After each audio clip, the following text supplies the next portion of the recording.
pagi. Apa kabar Anda pada kesempatan kali ini? Semoga tetap dalam keadaan sehat dan tetap semangat ya.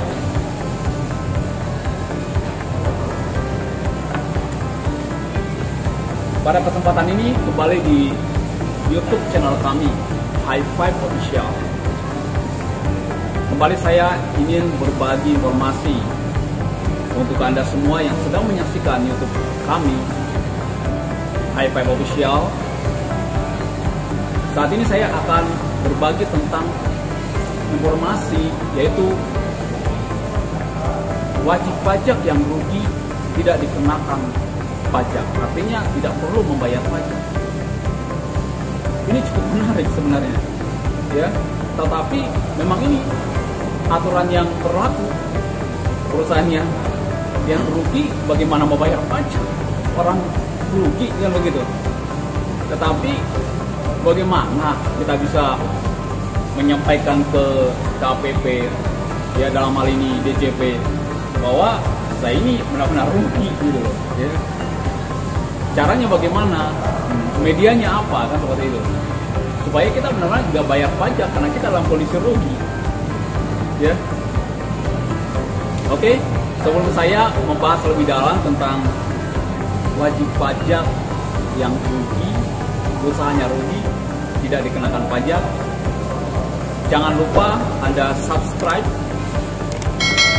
YouTube ini, dan jika Anda suka, like, dan jika ada informasi yang perlu Anda sampaikan melalui YouTube ini, silakan Anda isi di kolom komentar yang kami sediakan. Oke, ini cukup menarik sebenarnya. Wajib pajak yang dalam kondisi rugi tidak dikenakan pajak PPh. Ya. Tetapi bagaimana caranya kita menyampaikan ke KPP, kantor pelayanan pajak atau DJP, bahwa usaha kita ini benar-benar rugi? Yaitu pertanyaan penting, ya. Tidak lain dan tidak bukan adalah dengan menyelenggarakan yang namanya pembukuan, ya, pembukuan atau menyusun sebuah laporan keuangan,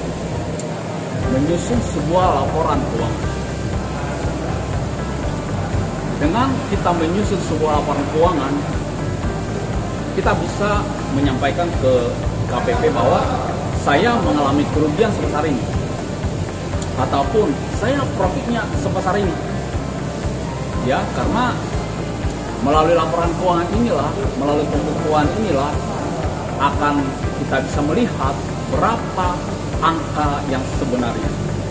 Ya, angka yang sebenarnya, karena ini kan laporan keuangan kan berbicara angka, angkanya pasti, kerugiannya pasti, profitnya pasti, kan seperti itu. Jadi makanya di dalam penyusunan laporan keuangan ini ada poin-poin yang kita harus pahami dulu, ya, supaya kita tidak salah dalam menyusun laporan keuangan atau pembukuan ini. Poin yang pertama adalah taat asas. Apa sih taat asas itu? Ya, taat asas ini artinya bahwa Anda konsisten. Misalnya contoh dalam depresiasi aset Anda konsisten, ya. Dan juga dalam hal perhitungan HPP, inventory juga konsisten. Jika Anda memilih menyusun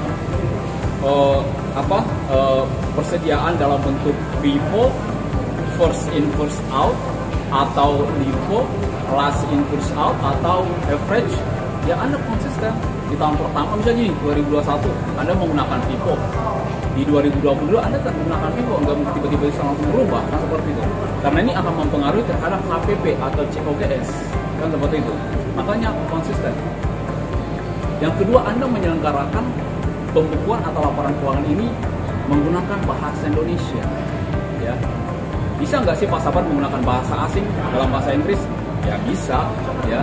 Tetapi Anda minta persetujuan dulu, ya. Meminta persetujuan dulu ke mana?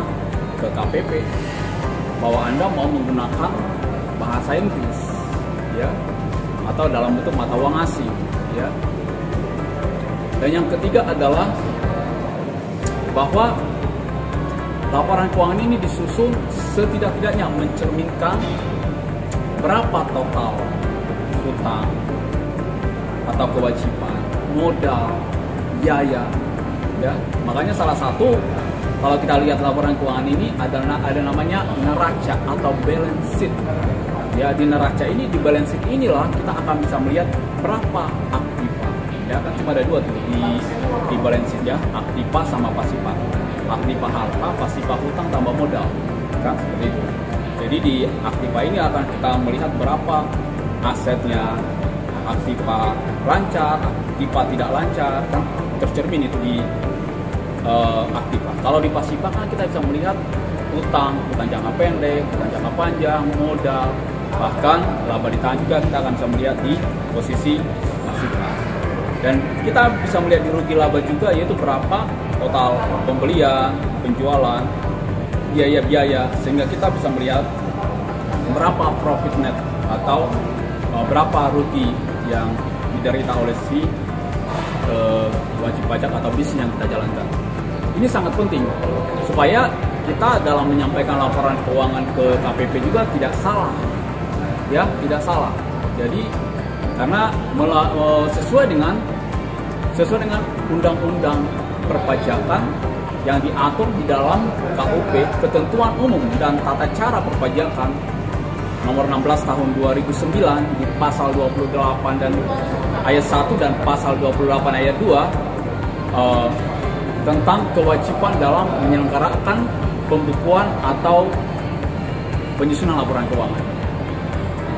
Ya, jadi waktu Anda menyampaikan SPT tahunan ke kantor pelayanan pajak, wajib melampirkan yang namanya laporan keuangan tadi.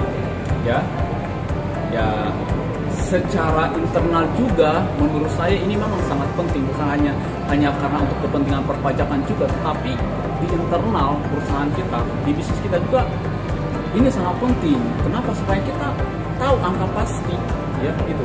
Supaya kita tahu angka pasti. Kalaupun kita dalam kondisi rugi, ya kita tahu ruginya itu berapa, ya.